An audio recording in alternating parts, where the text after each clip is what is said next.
Salam salam ku bakunzi ba Burundi Gospel TV mwiriwe bwakiye bivanye naho muherereye mugiye muzorabira kino kiganiro cacu ugiye kuyaga ivyerekeye umuvyeyi umumhemu ya bikunze kuzazanira benshi nibaza umuco w'ico kintu ariko muri kino kiganiro turaza kubiyaga cane vyimbitse kandi ndazi yuko Imana izodushoboza tukabitahura.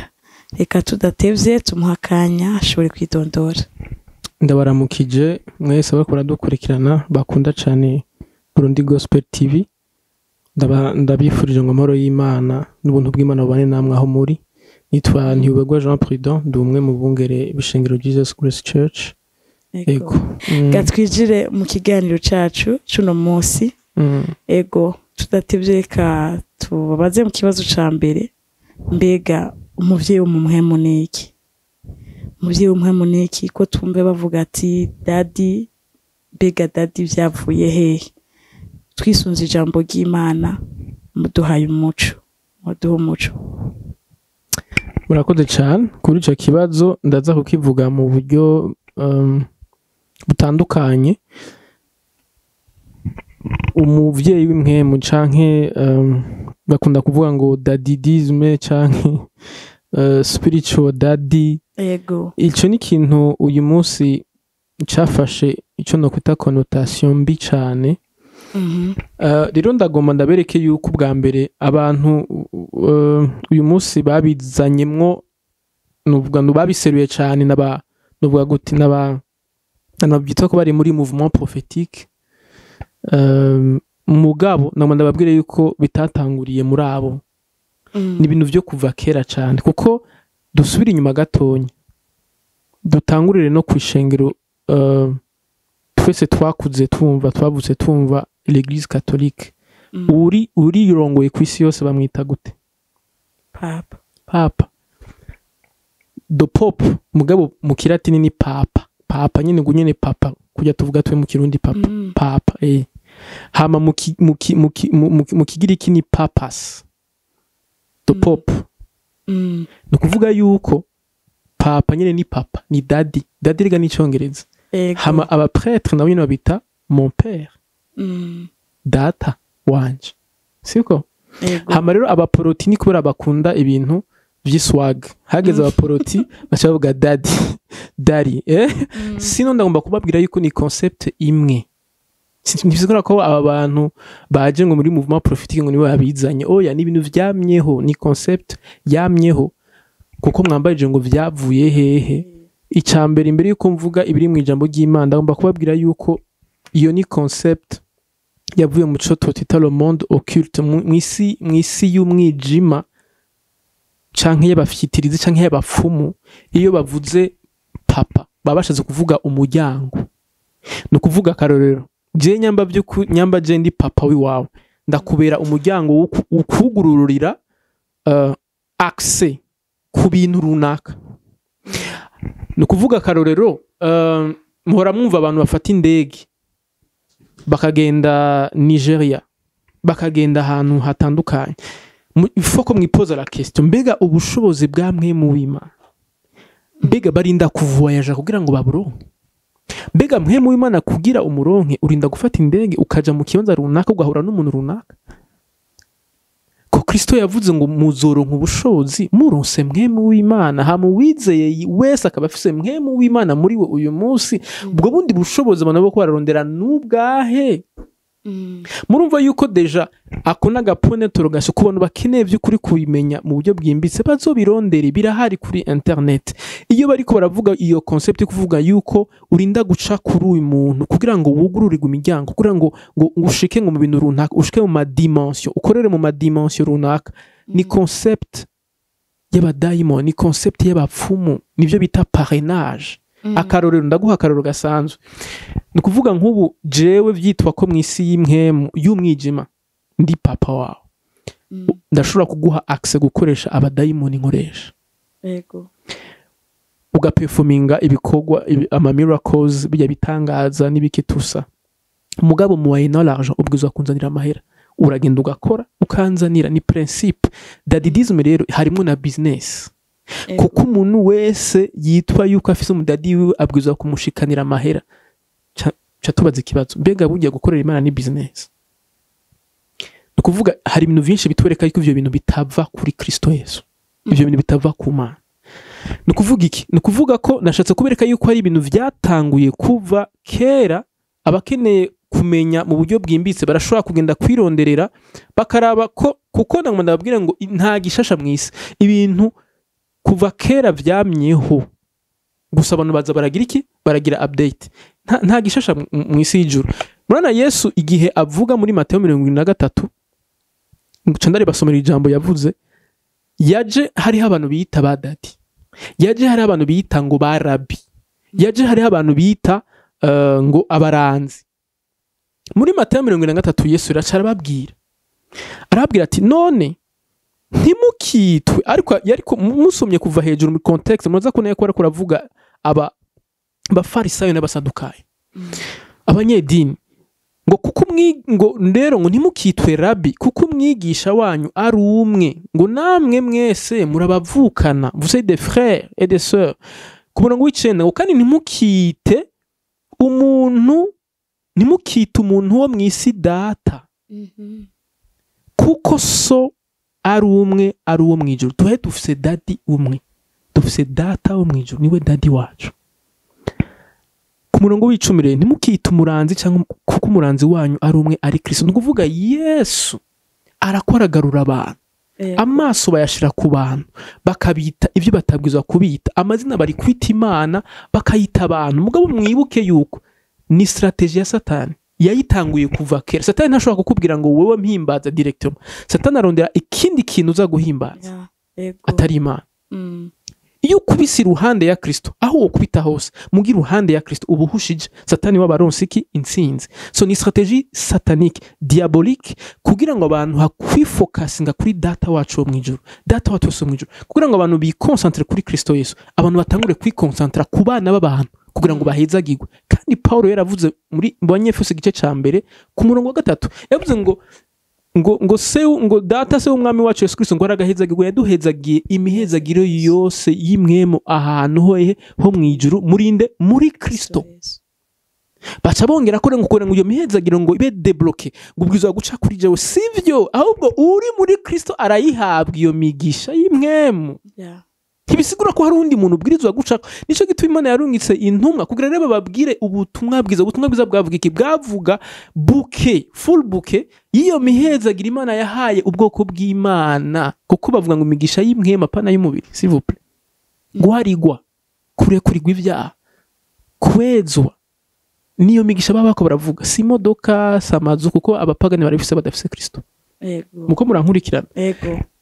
Aba badadi rero kenshi bifokaza ku bintu by'umubiri gusa. Ivyo n'abapagani barabifise, Elon Musk arabifise, Bill Gates arabifise. Twebwe imigisha twe turavuga iyo migisha bavuga ngo baradebloka, yari imigisha y'imwemu twaronse muri Kristo Yesu. Uwizeye Yesu Kristo wese aragira iki, arayihabwa. Rero kugira ncagagure gato, reka ndababwire icambere mwabonye ko Yesu yabifuse ibyo bintu, sivyo.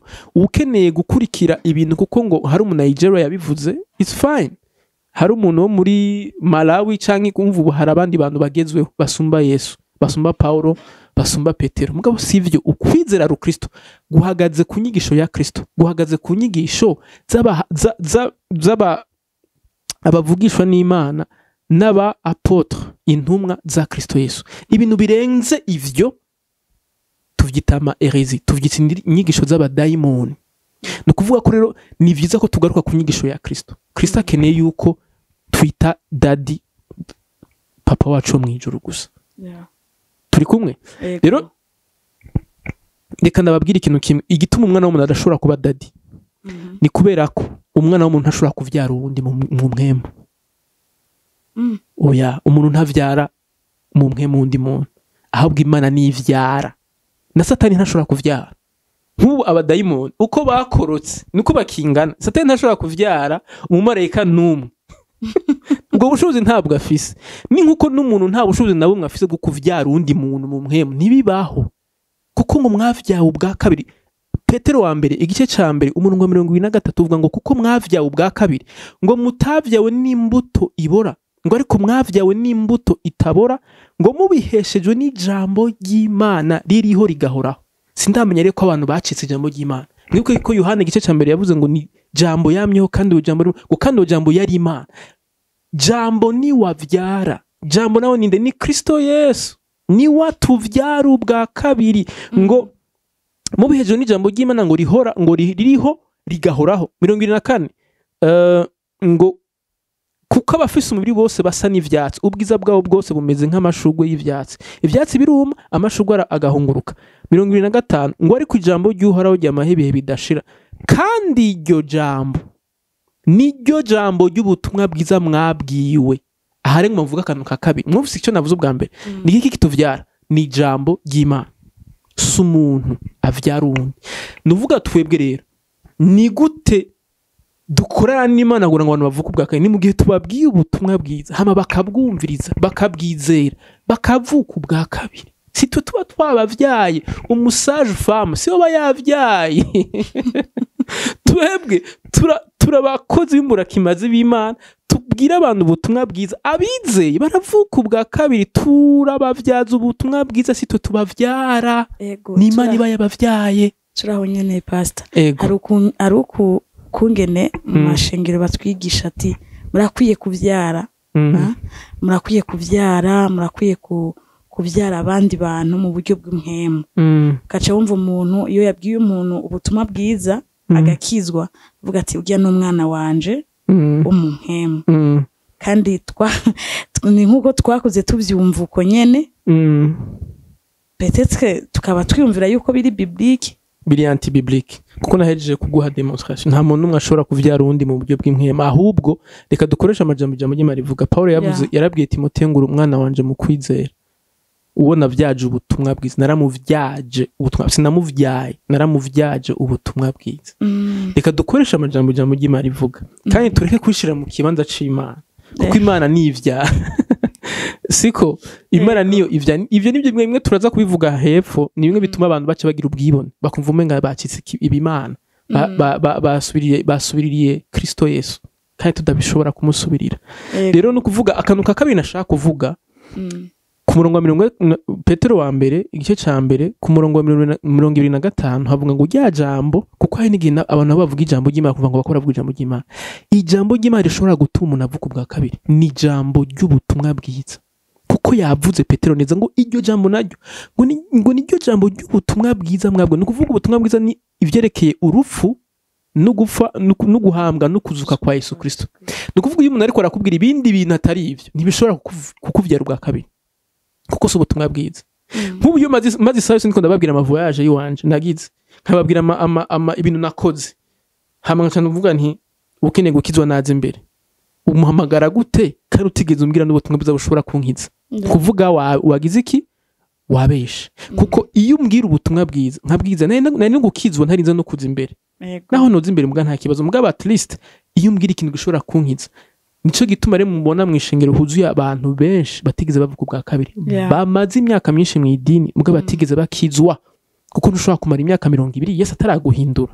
Yesu arashoboye guhindura ahubwo reka tubwire abantu iki nico kibazo gihari abantu ntibigeze babwirwa ubutumwa bwiza bushobora guhindura imitima yabo ushobora kubavyara ubwa kabiri ngo babe irobe rishasha baba abantu bashasha bafise ubuzima bushasha bw'Imana bafise kamere ka Kristo. Akantu nashaka kuvuga rero naka ni gute wewe wo kwita dadi usanavuga n'ubutumwa bwiza kuko tubavuze ko ubutumwa bwiza nibwo buvyara iki ubwa kabiri. Umva wowe nta n'ubutumwa bwiza ubwira abantu bushobora kubavyara ubwa kabiri ugaca ugera ushirako no kwigira ngo dadi umuvyeyi at least nubabwiye abantu ubutumwa bwiza bakavuka ubwa kabiri. Sinzi ko mwakumvise ica mbere abantu si ijambo ry'Imana niryo rifise ubushobozi bwo kuvyara ubwa kabiri. Ica kabiri kugira abantu bavuka ubwa kabiri nuko babwira iryo jambo ari iki aribwo butumwa babwire Yesu babwira ico Yesu yakoze vuga Kristo urupfu rwiwe no kuzuka kwiwe nico gishobora gutuma abantu bagira iki bavuka ubwa kabiri. Sinzi ko nabaye clair. Yego cyane murakoze cyane bavuze byinshi cyane kandi bitahuritse ariko akabazo tukiri ngaho nyene shaka gutahura yego mbega umwungere w'ishengero kumwita dadi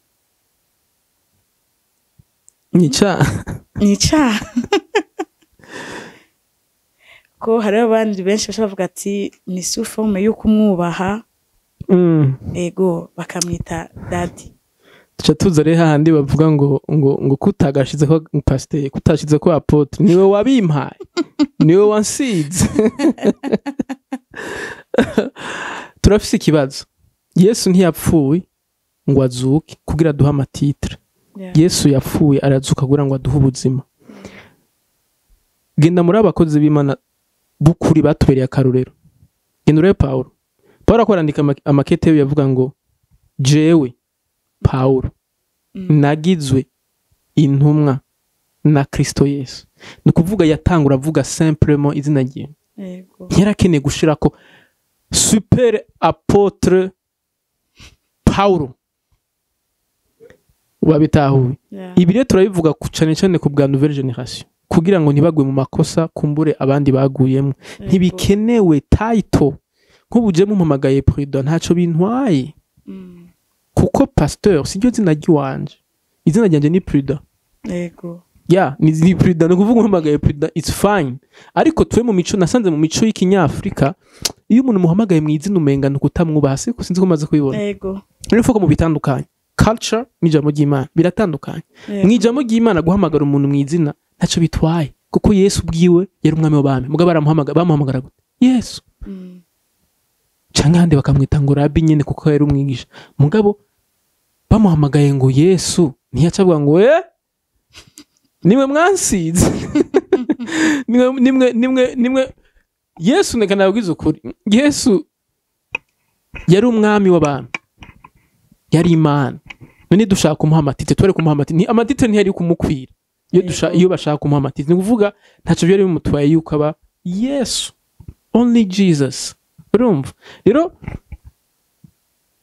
imico yacu biragoye umuntu umuhamagaye uzurabe nawe nk'umugore guhamagara umugabo wiwe mu izina umenga no kutamwubaha rero ivyo sibyo niko ndavuga urashobora kwiga ukuntu naho uvuga ati muvyeyi ntaco bitwaye kundaza abanyafrika ukuntu tubayeho ariko ico nari nkeneye hanini ya kuvuga ni concept iri behind ico kintu ca daddy ico nico dubwiza gukasa urabitahura kuko nk'ubu wowe umuvyeyi akuvyara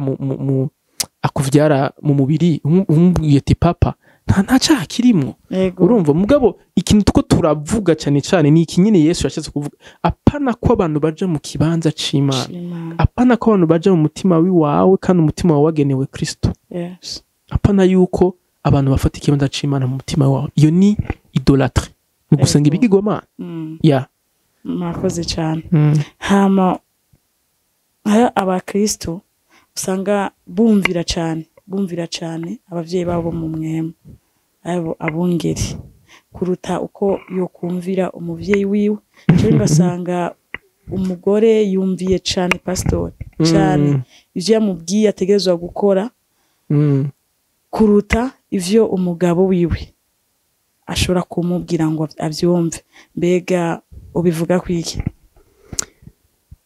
ijambo ry'Imana rivuga gute mu bintu iyi mouvement ya dadisme yononye harimwo imiryango aha niho cyo tubonera yuko ari ibintu biva ikuzimu kubera ko ubutumwa bwiza burubaka imiryango ntibudetwiza imiryango kuko nyamba ijambo ry'Imana rivuga ngo umugore wubahe umugabo wawe umugamburukire muri byose apana mugore wubahe pastori wawe profeti wawe umugamburukire muri byose si kwijambo ry'Imana rivuga donc ugasanga umugore bimwe yabwirizwa gukorera umugabo wiwe akabikorera pasteur prophète na madega c'est anti-biblique umugabo umva azokizwa gute umva umugabo azomenya Yesu umva ko umugabo atazoshavura ko Yesu yamukubise ku ntoki entre guillemets katari Yesu. Abantu benshi baranka Yesu, abantu benshi baranka ivya Kristo kubera ko babiba presence nabi, abyita ko baserukira Yesu babikuza ibintu bitari byo. Abagore bagira ubwenge, s'il vous plaît, jambo yemera bavuga ngo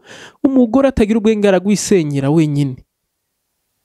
Ubwenge rero ku mugore gira ubwenge, menya yuko ijambo ry'Imana rivuga yuko uri sanse kubaha no kugamburukira muri byose umugabo wawe, umurongozi wakwishengura mwubaha. Ego mugwa uwijambo ry'Imana ryakubwiye ugamburukira muri byose n'umugabo wawe, si pasteur wawe, si profete wawe. Ego rero uyu munsi iyo turiko turabona abagabo bamaze, abaprofete bamaze kubatwara imitwe, akaba aribo babamarana umwanya muniniya, akaba aribo bababwira ibyo gukora n'ibyo kudakora, umugabo we arinza avuga bakamunumisha.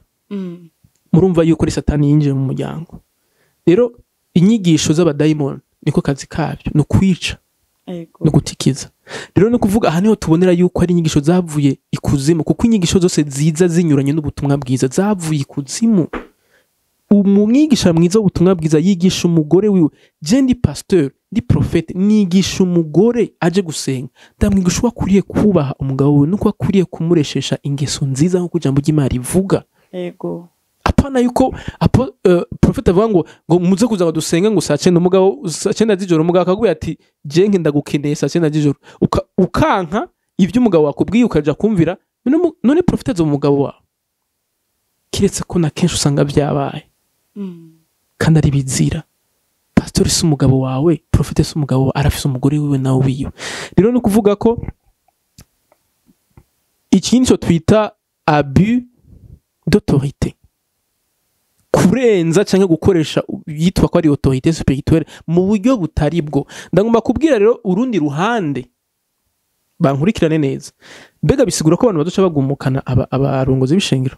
Oya, ijambo ry'Imana riratubwira ko tukuriye kugira iki? Kubaha uburongozi. Ego tugira ubwenge rero, tubahe uburongozi. Ahantu hose turubaha, turi mwibarabara turubaha inzego zatowe na leta, turubaha abapolisi. Bisigura mwa ko abapolisi bace bacika abagabo bacu cyangwa abagore bacu, sinzi uko muko muratahura. Ni kugira ubwenge, kumenya ati okay, kuko nk'ubu ndakeneye kukivuga iki naco kubera ko hariho n'indi mouvement y'aba jeune no bita gute, baba bafise izindi nyigisho bakurikirana, ugasanga n'aba disciple akarero ba Calvinisme bari avéré, bari radicaux, bumva bari abantu kabisa bavuga ati ubutumwa bwiza, mugabo ugasanga harimo amakomantere beaucoup plus y'umuntu gusumba ya Kristo. Aba nabo ndakeneye kubaha message.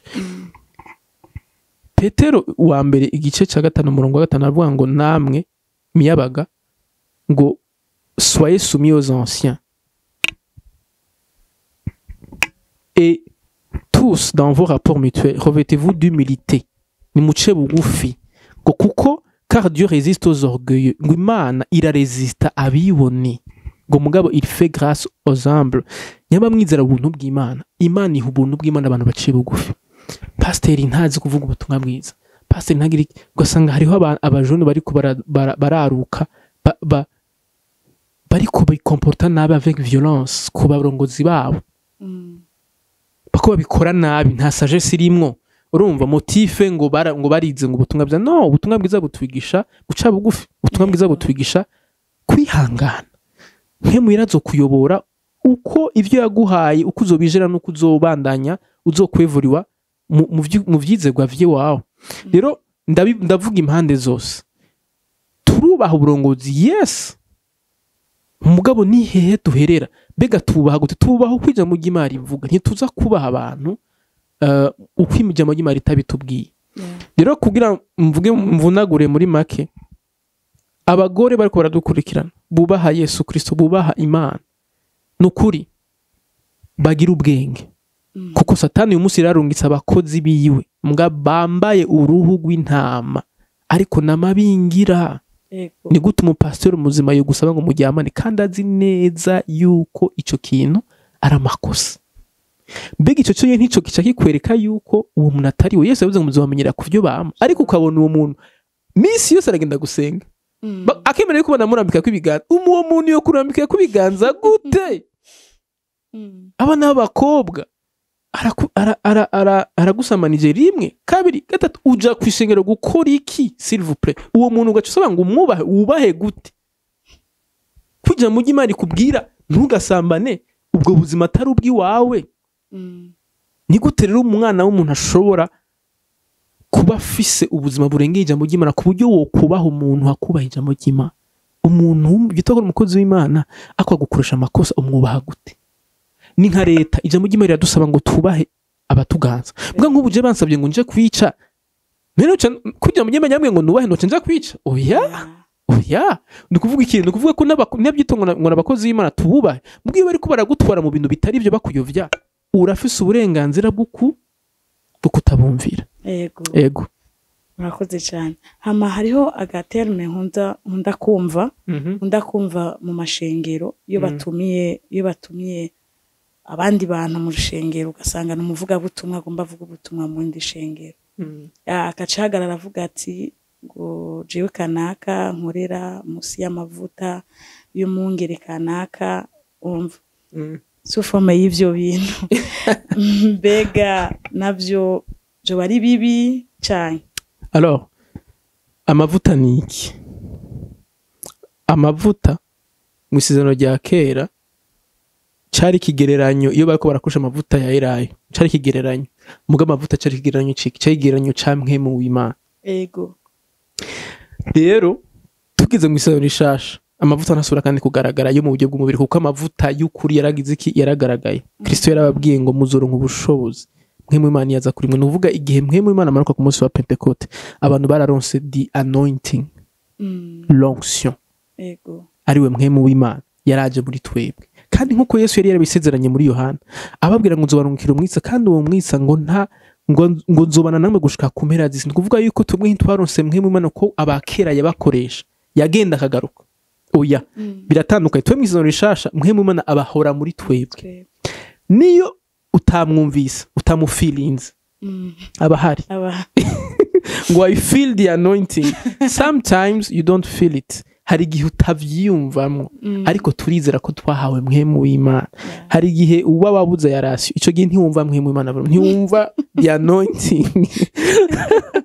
Hari igihe vraiment umva bagusaba ayaruwaye ugasanga wayabuze, ugasanga vraiment ntugira didudo, nuba nta kintu nakimubwira, ico gihe ntiwumva mpwemu w'Imana. Nico kibazo abaporoti benshi bafise, bakunda gukoreshwa n'ivyo biyumvamwo, hagukoreshwa n'ivyo bizeye. Yego. Mpwemu w'Imana turizera ko twamuhawe. Rero uwo mpwemu w'Imana ari muri twebwe.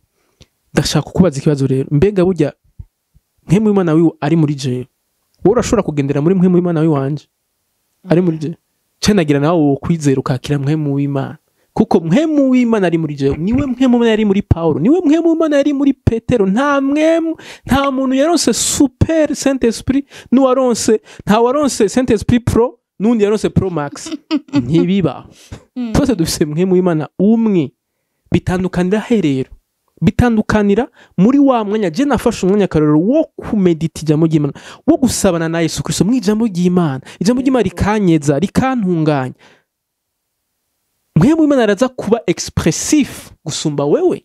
Kandi bisigura yuko wewe ni nkuko karero guha umutahe wo miliyoni, tuvuze guha dufise umutahe wo miliyoni, ngabo je nkagenda nkakora nkawuvyaza umusaruro mu myaka 2 nkafise miliyoni 10, mugabo wowe ugasanga uracyafise wa miliyoni. Ntisigura ko utari ufise lo capital, ahubwo bisigura ko tuku wabaye ikinebwe, ntiwigeze udevelopa iyo capital wari ufise muri wewe.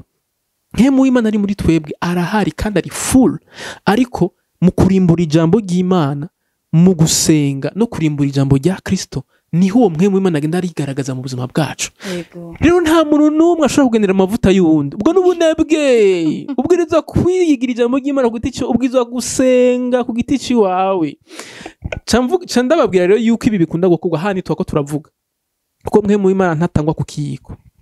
Oya, nta nusu, nta robo, nta kiro kuri mpwemu w'Imana.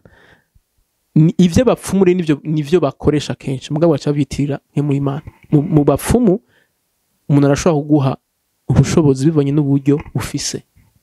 Ivyo rero barakunda kuvyitiranya n'ivy'Imana.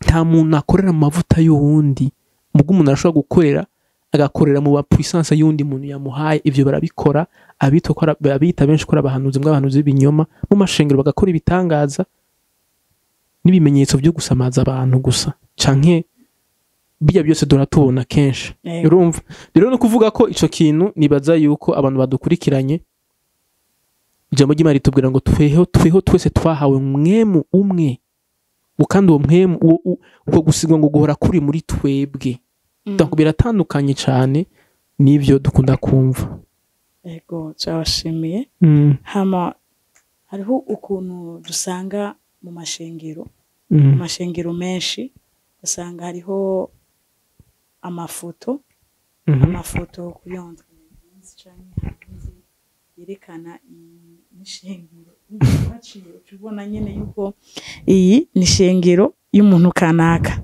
ugasanga hariho ifoto yiwe ugasanga bari kumwe n'umugore wiwe canke iyo bari wenyene mbega birakwiriye kuja ifoto y'umuntu kwishengero asanzwe akoreramwo igikorwa c'Imana ico kibazo rero kirafatanye cyane n'ibitabo turavuga sinzi ko benshi babikora sindamenya igituma abantu benshi babikora motivation ituma benshi babikora mugabo ubundi je niko kazi kiwanje nkora advertising canke novuga gute mu Kirundi bijya bintu babyita personal branding ni kuvuga iyo ushaka gukuza ishusho yiwawe akarorero nk'ubu nyambari ikidandazwa ushaka kumenyekanisha ugishira mu mashusho kubera umuntu iyo ariko araraba ikintu akacihweza ico kintu kiraza kigafata ikibanza mu mutima wiwe niko bimeze ni principe uzurabe usomye muri Genèse ya mbere ni principe ngo Eva yarihweje icamwa ngo abona ko ari cyo kugira iki kwifuza iyo atafata umwanya wo kucihweza nico ari kwinjira hehe mu mutima wiwe ni kuvuga ko rero iyo ni principe kuva kera muri monde politique bakora nico gituma uhora ubona amafoto hano hose winjiye ubona ifoto yande ya president kugira umuntu amenya ati ahantu ninjiye ninde the boss mu boss wo muri kuri ubutaka ninde nuri ntuhava umwihendako wabitahuye rero sindamenya igituma mwishengero ko bo babikora babizi mugabo mu gihe batababizi nico bisigura iyo wowe ushize cyane ifoto yawe ahantu bisigura yuko abantu bose bazokwinjira aho hantu bazovuga ati uyu ni waganza aha niwe boss waha yamara twebwe nk'ishengero the boss is Jesus Christ boss wacu ni Yesu Kristo ntidukeneye ko abantu badushira mu mitima yacu kuko tuba turiko turaja mu kaga na Kristo tuba tugiye muri competition na Yesu Kristo nico gituma ubona abantu benshi hakuvuga ngo ngiye gusenga bavuga ngo ngiye gusengera kwa naka benshi bafise mu mitima yabo banaka gusumba kugishira muri gushira mu mitima yabo Kristo benshi bazi banaka gusumba kumenya nde Kristo Yesu rero ivyo bishushanyo si vyiza muri cadre y'ishengero kuko ni muri ama brands ni muri ama produits si vyiza yuko twama twibrandinga mu gihe vy'ukuri dukeneye gukuza abantu ngo bamenye Kristo gusumba kumenya twebwe yego merci hama hariho akandi kantu avuga ati ngo bajya n'abakristo banje canke ngo barantwaye abakristo ujya shengero kana kujya mungerekana ko yarantwaye umukristo ako kantu karakunzwe kuvugwa cyane woduha umuco kuri ako kantu reka ndabasomera ijambo Yesu yavuze kugira biborohere Yohana 21 ku murongo wa 16 Yohana 21:16 Yesu niwe yakora bivuga yariko arabaza Petero yongera kumubaza ubwa kabiri ati Simoni akora abaza Bishop Simon Bishop Kefas sinzi mwene Yohana mbega urankunda nawe atego mugenzi we urazi ko nkunogera Yesu acamubwira gutya aramubwira ati ragira intama zanje intama ni za Kristo nta nama z'abantu zibaho uyu ni Bishop Petero wa undi nyine vyitwa yuko urumva ari we mukuru w'abandi vyitwa ko ari we asigarana ishengero yego ariko amubwiye ati umviriza nawe ubwawe nubwo vyitwa kuri uri rimwe mu bavuye yitangurira intama sizi wawe nizi wanje the sheep belong to Jesus Christ kuko mwebwe Yesu ko ari we mwungere mukuru yego abandi bose n'abakomisiyoneri Yesu intama nize nico gituma abariko baradukurikirana ababungere canke bazobabungereje bamenye yuko Imana izotubaza. Iyo wariye Imana izoyikubaza, iyo wakubise utagize gukubita Imana izobikubaza, iyo wavunaguye wabwirizwa kuyivura Imana izobikubaza, kubera isizi wawe, kubera Imana yokubaza ibintu atari ivyayo. Imana izobitubaza ko ari ivyayo nabayo. Nta mukristo w'umuntu abaho, nta mukristo wanje abaho, abakristo n'abakristo nyene. Kirumvikana? Ego cyane. Yesu yabwiye Petero ati intama zanje je ndakeneye kubaza rero, mbega ni kuva ryari intama za Yesu zabaye privatize? Kuva ryari intama za Yesu zacitse intama z'abantu? Murumva ko bitandukanye nico Yesu yavuze. Ica kabiri nkeneye kuvuga, ndamba kubabwira yuko ibintu si vy'ubu, nivyo kuva kera. Usomye muri Bikorinto, Paulo akora arandikira Bikorinto ku gice ca mbere nyene ku murongo wa 12 havuga ngo ico mvuze niki nuko ngo yuko umuntu wese muri mwebwe avuga ngo jeho ndi wa Paulo, uwundi ati jeho ndi wa Apollo, uwundi ati jeho ndi wa Kefa, uwundi ati jeho ndi wa Kristo. Ubu ni finale rero, umva abantu bane. Ni kuvuga ko nibi biracahari no munsi, jeho ndi wo kwa naka, jeho ndi wo kwa bishop naka, jeho ndi wo kwa prophet naka. Paulo aciye abandika yarababwiye ati mwebwe ni ninde, umva aciye babwira ku murongo wa 15 mbega Kristo aragabanijwe mwibice. Paulo yarabambiwe, s'il vous plaît. Mbega pasteri wawe wamuvuga misi se pasteri prophète mbega yuba yarakubambiwe. Uni Paulo abaza canke mwabatijwe mu izina rya Paulo. Umva umukozi w'Imana wa vrai, turaza kubivuga musi two turavuga mbega umukozi w'Imana wa vrai no musi yo kwitwara gute. Nguyu akaroro ko umukozi w'Imana w'ukuri, iyo abantu bashatse kukugira ikimana akavuga ngo je ndi wo kwana, basubize mu kibanza cabo, nawe wisubize mu kibanza cawe. Bareke kugushira mu kibanza ca Kristo, ubabwire by'ukuri yuko nubwo wakoresheje ubitangaza ukaba bagakira, nubwo wabigishije bagafashwa, nubwo waririmbye indirimbo zikabafasha, s'il vous plaît, ntibagute mu mutego wo kukugira imana kandi utari imana, ntibagushira mu kibanza ca Kristo. Naya makosa kunda kuko sinzi ko mwabibonye. Ubwa mbere na mbere saba ntibiva ku bakozi Imana, ubwa mbere na mbere hari n'igihe biva kuri fanatisme y'abantu bakurikira abapastor. Hama hose hakabaho niyo kote bien sûr yabo barongozi umenga ntaco bibatwaye kumva yuko abantu babagize imana. Oya, Paulo rero yarabasubije mu kibanza aravuga ati umviriza, tweni tugabanije Paulo, Petero, Apollo canke Kristo, Kefa, ibiki twese ngo amusi ryacu avuga ngo turabakozi b'imburakimazi, ngo nkeneye ko muduconsidera comme de simples serviteurs. Ngaka karoro k'abakozi Imana by'ukuri bari ibaza abantu bakoresha bitangaza nk'ivyo bikomeye cyane, mugabo bakavuga ngo nkeneye ko mudukonzira nk'abakozi b'Imana bari simple, apana ko mushaka kutugira ibimana. Rero nibi murumva yuko ari byo kuva kera, kuva uyu munsi mwumve yuko ibintu bakunda kuvuga ngo kwanaka sivyi ntibihuye n'ijambo ry'Imana. Ego turabashimiye cyane. Turiko turavyumva kandi abariko baradukurikirana. Ako nkeneye kongera mwumva bari. Ego gabanya kuvuga pastor wawe gusumba kuvuga Kristo. Impanuro za gusa za gabanya kuvuga pastor wawe iri kuravuga mu majambo yo kuravuga cyangwa kuravuga ubutumwa, haguma hagaruka pastor cyane, haguma hagaruka profete cyane, hakuvuga Yesu Kristo. Urumva nico kimenyetso kikoreka yuko hari ikibanza pastor wawe canke profete yafashe mu mutima wawe kirengeye ica Kristo. Umva ivyo nabyo sivyo, akantu kose kumva umuntu avuze pastor wanje yavuze guki, umva hakuvuga ati basi abayikoringa igice ca kabiri umurongo guki avuga guki. Oya, Imana ivuga guki mu ijambo ry'Imana. Oya, uzumva ngo pastor wanje avuga guki, profete yavuga guki. Urumva donc abantu benshi bizera aba pastor babo n'aba profete babo gusumba ko bizera Kristo. Abantu benshi bakiriye bahobereye ba pastor babo n'aba profete babo gusumba uko bahobereye Kristo. Hama niko babaye desu rero. Abantu yo babaye desu, urumva aho ishengero ritumbereye ntazofa yaratumbereye kubera bakurikiye abatari hagukurikira Kristo, bakurikiye abana b'abantu. Ego murakoze cyane. Ndazi yuko kwadukurikirana batofashwa cyane bishe muri kino kiganiro. Mbega uravye muri rusangi ishengero muri rusangi mu Burundi, mbega zirafitaniye ubumwe? Ikibazo nkuko twari twasomye ngaho hejuru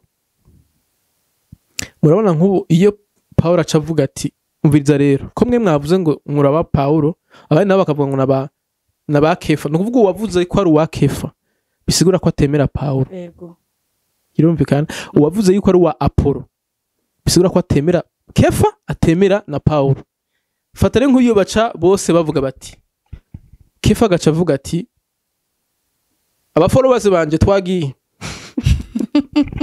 Pawulo nawe abafollowers banje twagiye Apollo nawe abafollowers banje twagiye nuko rero ibintu byagiye baraparangana yego kubera ko inyapa d'unité de foi en fait ubumwe soko tugiranira tuvugana twese hamwe ngo tugende hamwe oya kuko ivyo bintu mu migambi abariko barabikora barazi ibyo bariko barakora mu kintu bita ecumenisme gushira ngo abantu bose hamwe ngo basenga abasenga bose bari oya ahubwo habaho ubumwe bwo kwizera habaho l'unité de la foi no kuvuga je tutizera bimwe ntitushobora kuba umwe yego nibikundi kandi bizofa bikunze gushika Yesu agaruka ntibizofa bibaye abazoba bahuriye kuri Kristo bose ni bamwe abadahuriye kuri Kristo ntibazofa bahuye nk'ubu twebwe ibituko turavuga hari abantu inzigo yishe bavuga ati umuntu akwa dusesera gafu kandi bavuga Kristo ibaze they preach Christ mugabo wo Kristo bavuga aratandukanye n'uwo Paulo yavuze aratandukanye n'uwo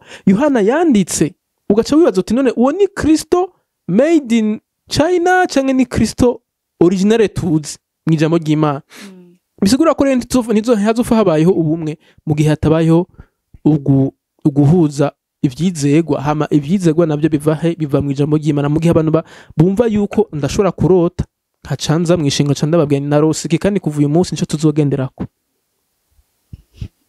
wabyumvise unarenda rota kunuko kandi kirero nico kizogenga ubuzima bwacu niko abantu benshi babayeho abantu benshi barakubwira ngo twebwe iwacu ngo nuko bimeze ikibazo si iwanyu nuko bimeze ahubwo ikibazo ni Kristo avuga iki kuri iki kintu rero ubumwe bushoboka mu gihe abantu by'ukuri basangiye ukwizera bahuriye ku kwizera nico ijambo ry'Imana rivuga iyo nico gituma Imana yashizeho ayo mabango yose uko ari 5 kugira ngo mu gukorera hamwe bose dushobore kugera kuri uwo mwuzuro w'umubiri wa Kristo mu gikibazo naho nyene cavuye nuko rero hari abandi bantu bumva yuko jewe nashobora kwizera ivyo narose bigacika doctrine yiwanje kandi mwishengera kabyo tugendera muramaze kubibona kenshi ko hari ibintu byinshi mwishengero twakuze tubona mugabi tutabona mu ijambo ry'Imana nk'ibitako turavuga bya dadidism twasomye amajambo mubona ko anyuranye cyane n'ibyo ijambo ry'Imana rivuga muga hari abantu still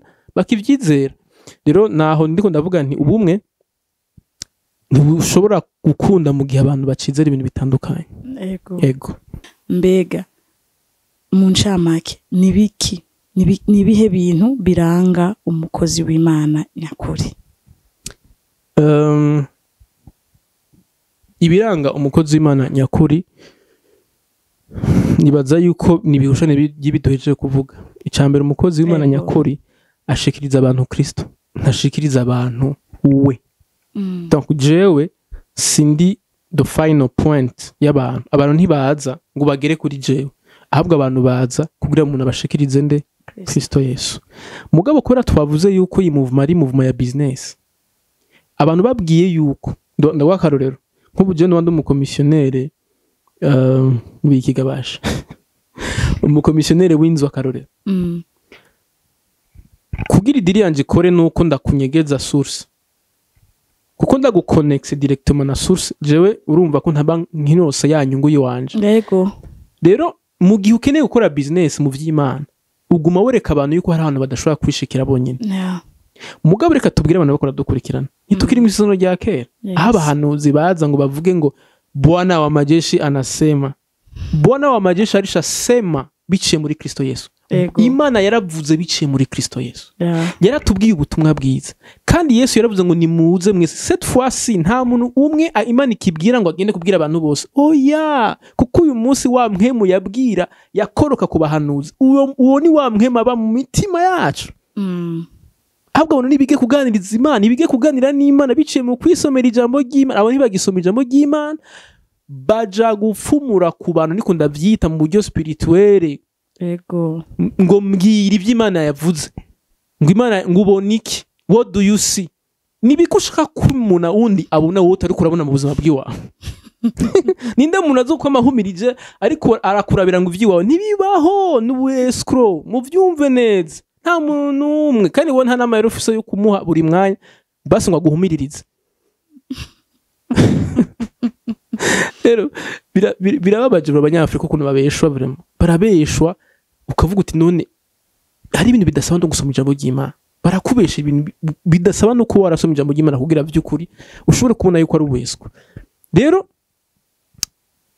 abantu umukozi w'Imana w'ukuri ntahisha abantu kuri, ahubwo arabereka Kristo, bakirangurira bonyine bwabo bakishikira kuri Kristo Yesu. Kuko no munsi tukiri imisezerano rya kera aho umuherezi yaserukira abandi bantu, uyu munsi turi mu isezerano rya dufise umuherezi mukuru umwe ari we Yesu Kristo, ngo hama ngo bamwizeye bose yabahinduye ihanga ry'abami n'abaherezi. Nta muntu n'umwe ari umuherezi w'uwundi ashikira Imana ngo mu kibanza c'undi. Oya, uyu munsi mu isezerano rishasha aba pasteur, prophète, les évangélistes bajya bose, twese turi mu mugwi umwe w'abaherezi, kubera iki twese turafise accès dans la présence de Dieu, accès imbere y'Imana.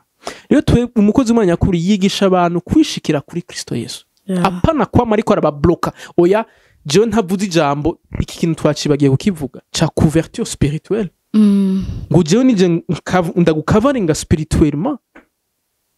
Come on, uri Imana, uri mpemu yera, jewe nta twijambo ntuzokugururirwa. Bibasha iyo autorité ivahe Kristo Yesu muri jewe ko ari bwo buzima. Christ is my life. Yesu Kristo niwe buzima bwanje. Mbega vy'ukuri ho bahakenewe tushe y'undi mwana w'umuntu kugira ngo ivy'Imana yangeneye bibe vy'ukuri nubesha. Rero no kuvuga ko umukozi w'Imana w'ukuri ntaza kuyuhovya abantu kubera kwirondera inyungu. Igituma mubona dufise ibibazo vyinshi mu ishengero, vyinshi ahanini ni kubera ko hariho abantu binyengeteje mu ishengero bo barondera inyungu z'ibifadika. Nkuko Paulo yavuze, ndibaza muri 1 Timote 6, Timote wa mbere igice cya 6, avuga yuko aba bantu ariko arerekana ukuntu bameze. Urumva avuga ngo il est enflé d'orgueil, ngo nta il ne sait rien, il a la maladie des questions vaseuses et des disputes de mots. Hama ku murongo wa 5 bavuga ngo les vaines discussions d'hommes corrompus d'entendement, privés de la vérité et croyant que la piété est une source de gain. Ngo aba bantu bibwira yuko kubaha Imana ngo ari uburyo bwo kwironkera inyungu. Mu Kirundi bavuga ngo nabantu ngo bafise ibihari bidashira vy'abantu bononekaye ngo ubwenge, ngo bakuwemwe ivy'ukuri, abantu nta kuri bari kuri muri bo, ngo bibwira yuko Timoteyo wa mbere igice cya 6 umurongo wa 5, bibwira yuko ngo kubaha Imana ari ukwironkera inyungu. Aba bantu bamyeho kuva kera. Paulo yako vyandikira Timoteyo ko aramwereka ati wewe ntuzopfe warabaye that kind of person, ntuzopfe warabaye uwo muntu. Wubwirizwa kumenya yuko ubutunzi nyabwo ngo ari ukubaha Imana gufatanije no kubumbwa n'ivyo ufise, kuko ngo bivamwe inyungu nyinshi. Ndavuga umukozi w'Imana w'ukuri n'umuntu yizaga gutungwa n'ivyo afise bikenya bikaguhaza, apana gushaka kwifuza vyinshi bigatuma uvuga ngo Imana yavuze kandi itavuze. Imana yavuze ngo urire witi, Imana nticora. Imana sumucoraye, ibyo ishaka kuguha izobiguha utarinze kugenda uracora. Imana yambwiye intimidation, Imana yambwiye utamaye iki, ndabona accident, ndabona urupfu, ndabona imwe mu y'urupfu mu buzima mu muryango wawe. Mugabo rondera $1000, rondera $2000, turasengera imwemu y'urupfu iragenda. Imwemu y'urupfu yirukanwa n'amadolari ni yahe? Urumva aba ni babandire baba businessman baje gukora business mu vy'Imana, baje gukora business mu vya Kristo. Ifu ko abantu batandukanye, ifu ko abantu bamenya ati hari aba frappeur baje biyambitse amakoti ya pasteur ya prophète, mugabo bo ni diri bibereko. Ni gakazubona ko arahanurira abantu bakenye, ahanurira gusa abantu bafise amahera. Umva hariho mwe mu Imana akora gusa ku bantu bafise amahera, avugisha abantu gusa, alokaliza abantu bafise amahera. Uwo mwe mu muntu mwumva ari we, mwe mu Imana arabira ku mufuko siwe. Rero umukozi w'Imana nyakuri rero n'uyo ari sincere, nuyo yize kubumbwa n'ivyo afise. Umuntu jewe akarorero kadufashije n'abakozi b'Imana bose twakuriye hamwe twigishije hamwe, umuntu yadufashije ni Paulo. Kubera iki Paulo yabaye akarorero muri vyose. Paulo yaravuze ati jewe nibi bintu vyo kumva yuko umuntu ngo yorira nko kugucanira, je ndabihevye ivyo bintu. Je sinkine ko umuntu azoza arampamahera ngo kugira ngo ahubwo jewe nzogenda njisha amahema nikorere ivyanje, hama nanje ahubwo ngira iki fashe babitaho. Paulo yarikora business, yarikorera utwiwe. Abo bavuga ngo bicara ngo hera mu rusengero hama bakaronka bantu b'Imana. Ingoro ya kera yarasambuwe, nta ngoro fiziki gihari. Kristo Yesu akorera muri twebwe mubera, ni twebwe ngoro y'Imana abera. Rero umukozi w'Imana w'ukuri rero n'umuntu atarondera inyungu ziwe, n'umuntu kandi gukubaha Imana atabibonamwo nk'inyungu y'ukwironkera amahera, ahubwo azi yuko ubutunzi kuri we nkuko Paulo yavuze ngo nukubaha Imana, n'umuntu atari inkunzi y'amahera, atari cupid, n'umuntu yumva ko gukorera Imana no kurondera inyungu z'abandi. Hama leadership apana ko aguma ashaka kuja hejuru y'abantu bose, apana ko yumva ko ashaka kudomina abantu bose, ahubwo nkuko Kristo yabivuze bariko baramubaza intumwa nabo nyine baragize ibyo bibazo abigishwa biwe, arabwira ati ushaka kuba mukuru muri mwe bwagira iki? Akorera abandi. Ibi biratandukanye n'ibyo turabona uyu munsi. Umenga kuba umu leader uno munsi kuba pasteur prophète egal kuba general, kuba hejuru y'abantu bose, kuba boss w'abantu bose. Oro sivyo leadership yatweretse nuko tubwiza kuba ari abasuku abandi, gukorera abandi. Ubu ni umukozi mwiza w'Imana. Ego. Hama mu gusozera ikiganiro cacu, impanuro aho abakozi b'Imana bakora dukurikirana canke abakristo muri rusange. Murakoze cyane. Ego. Nagomba dusome cyane nkeneye guha impanuro cyane abakozi b'Imana. Ego. Bagenzanje na cyane abajone, kuko ikimutwano office twakuze dusenga twoti Imana abajone uzo dukoresha ibintu birengeye ibyo batama batakuze. Ibyo ndamba no gusaba imbabazi abatama bakoreye Imana mu bwizigirwa muri iyi myaka yose iheze, bariko barabona abana babo bariko barakora ibi bintu two turavuga biteye ubwoba. Gusaba imbabazi vuga ati vraiment biraba, ndazi ko aho baba bari birababaza cyane kubona abana uyu munsi biyita umwana wa 30 ans kumva ko arabwira abatama ngo bamwite daddy. Ibintu bibabaje cyane. Rero nibo nkeneye kubwira message, kuko umuntu yareze neza, akararo ko umuntu yareze neza ni Paulo akorarera Timoteyo. Turabona amajambo yamwigisha ukabona uti vy'ukuri uyu muntu yari umuvyeyi mwiza, yareze neza. Hariho amajambo rero yagiye aramubwira, niyo nkeneye ko tuvuga. Twavuze byinshi, mwabonye ko twasonye muri Timoteyo 6, ariko aramwereka yuko Timoteyo ntukuriye kuba umuntu w'inkunzi y'amahera, ahubwo ukuriye kubumbwa n'ivyo ufise. Ico twakivuze. Mugabo hari ikintu nkeneye kubwira cyane les jeunes serviteurs, the ministers, young ministers. Mwumviriza 1 Timoteyo 5, Timoteyo wa mbere igice ca 5 kuva ku murongo wa mbere n'uwa kabiri. Hari ibintu nka bitatu ngomba kuvuga. Avuze ngo ntuhambarire umutama ngo ari kumuhanure nka so. Murabona Paulo mwandi majambo akabwira Timoteyo ahubwo wowe kwitaba abatama bo guhamagara we daddy, ahubwo menya yuko abatama ari bo ba daddy ba. Yego. Kirumvikana. Jewe murako je ndi muri kategori y'abajene kuko sindakwiza 40. Abatama kazi mwishingo ndabita mami, ni jewe ndabita mami, kandi naco bitwaye. Ntibaheza ngo bareke kumva ijambo ry'Imana kuko ngo je nabise ngo mani. Birateye isoni kubona umujone wa 30 ans wa 20 ans umutama ariko amwita ngo daddy. Ni kutagira indero mu mico yacu, kandi ntibiri mu ijambo ry'Imana. Yego. Ica kabiri ngo n'abakiri bato n'imisore ubahanure nka bene nyoko. N'abatamakazi nyene nkabo ba nyoko. Ngo n'abakiri bato, ngo n'abigeme mukumvirize neza, nk'abashiki bawe uri n'umutima utanduye na gatoya. Mu gifaransa bavuga ngo dans la pureté, no kuvuga aba sisters bawe ubatrete, abigeme abaje bakiri bato bakobwa ubatrete nk'abasoro bawe, ngo dans la pureté, mu kwezwa. Urumva icyo bisigura? turafise uyu munsi aba young ministers benshi bazi yuko abakobwa beza mu ishengero bose abagore babo aba mama bafise amahera batarasaza cane bacika bahabara babo iryo nishano ginjiye mu ishengero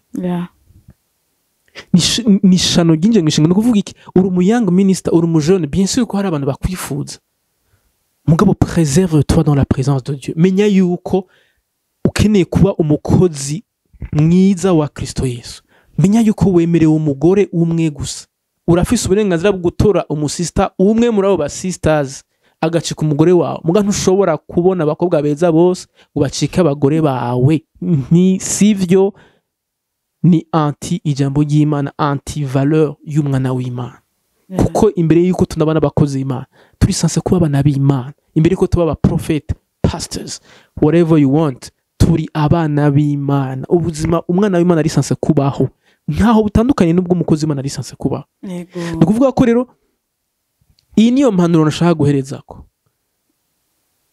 aba sisters beza bo mwishengero si abagore bacu ni aba sisters bacu tuba ministering nabo nyene dans la pureté mu kwezwa no mu kubaha kuko namambaza abajone misi yose bega ivyiza vyose ni by'iwacu mbega iyo ugiye mu isoko ibintu byose byiza babonye uhora uco bisomuka bitwara mbega iyo ugiye mu ibarabara imodoka yose ubonye nziza uhora uco ugenda ukayitwara oya bisigura ko mu vyiza Imana yaremye ibyiza ni byinshi kandi ibyiza by'u Burundi ni byinshi ibyiza by'u Rwanda muri kano kare hari ibyiza byinshi kabisa ariko twige kumenya Kristo niwe yica kameremere urashobora kurongora uno munsi hama mu myaka 5 ukabura umustar ugasanga hasigaye haza abantu menga barasukuye basukundi kuntu urumva umugore wa gacumenga yabaye version kwa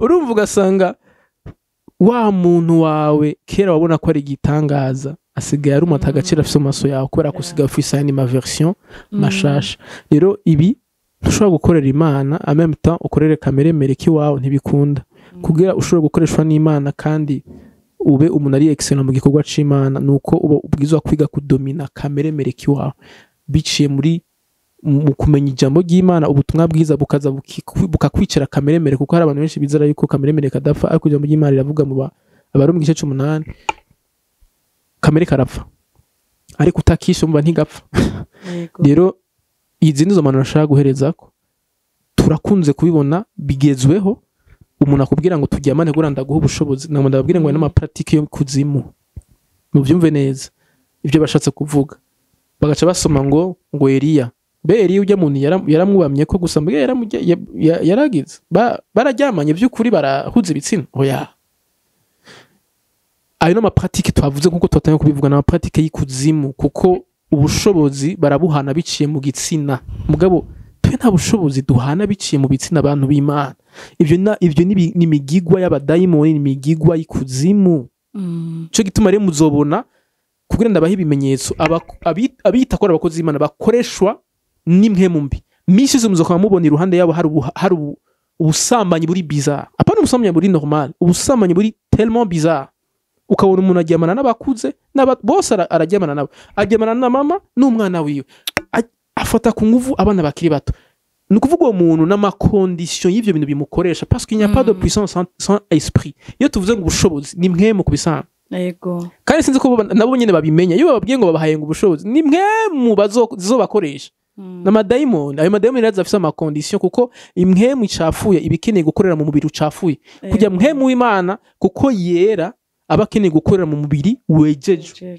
ni nk'ukuro n'imwemu mbi zikorera mu mubiri ucafuye hama mwibuke yuko mu vyaha byose bibaho ngo hari icaha conona umubiri w'umuntu niki n'ubusambanyi nico gituma rero uzobona iki ni gishobora kubura ku muntu wese akoreshwa n'abadayimoni ubusambanyi buguriza kuba mu buzima bwiwe witware dans la pureté mu kwezwa wubahirize buri muntu wese yego mu bwizigigwa ntutakaze ico uri kubera amahera canke kubera kumenyekana.